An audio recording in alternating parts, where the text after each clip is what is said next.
دوی د شعر شاعرۍ خبره کړې ده. یقینا زه هم د همدې فن سړی وم. په زندان کې هم ډېر شعرونه لیکلي دي، کتاب مې لیکلی دی، اوس هم په هغې باندې لګیا یم چې کمپوز یې کړم.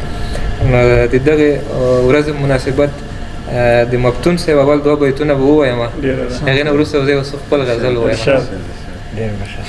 وایي چې که اوس مې وایي افغانه ستا د قربانیو په باب، که اوس مې وایي افغانه ستا د قربانیو په باب، پاس په اسمان د لمر په وړانګې مې تاریخ لیکلو، او د زړه له وینو او له اوښکو مې قلم ډکوو، د زړه له وینو او له اوښکو مې قلم ډکوو، د ګل په پاڼو او په څانګو مې تاریخ لیکلو.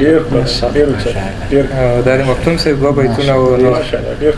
دغه ورځ مناسبت خو ما داسې کوم غزل او کوم بیتونه نه دي جوړ کړي ځکه چې مصروفیات ډېر وو، او زه به د زندان د وروستیو وختو یو 2 غزله درته ووایم. وایي چې په هغه کې قصر یې خو داسې دی چې ما د ازادۍ سره سمون خوري، او دا وچې دی نورو بیتونه بیا فرق لري. ځلان صاحب وایي چې په همت او په مېړانه پیدا کېږي، په همت او په مېړانه پیدا کېږي، ازادي له تور زندانه پیدا کېږي. مطمئن صاحب وایي چې ګمراهان که کاڼي زر کړي کمال نه دی، ګمراهان که کاڼي زر کړي کمال نه دی، او کمالونه له ایمانه پیدا کېږي. مشتاق صاحب دا یو بیت وایي چې هر عمل په ابتدا کې چې نیت پاک وي، هر عمل په ابتدا کې چې نیت پاک وي، انتها یې نو روښانه پیدا کېږي. دغه یو بیت د ورځ مناسبت سره ښه دی انشاءالله.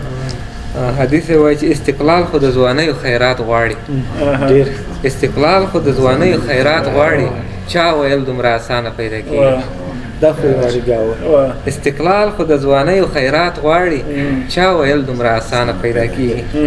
او ثاقب صاحب وایي دا فطرت دی واړه خلک به ښه نه وي، دا فطرت دی واړه خلک به ښه نه وي، خامخا یو څه ناځوانه پیدا کېږي.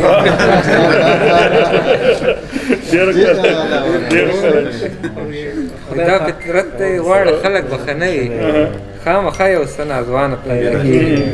او وایي د وصال قدر مستور دی په فراق، د وصال قدر مستور دی په فراق، د عشق خوند ټول له هجرانه پیدا کېږي.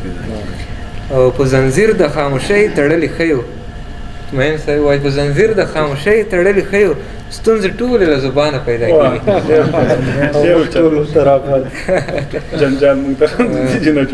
او یاران ډېر دي او خیاران هم خدای ګو ډېر دي، یاران ډېر دي او خیاران هم خدای ګو ډېر دي، خو اخلاص په ډېره ګرانه پیدا کېږي.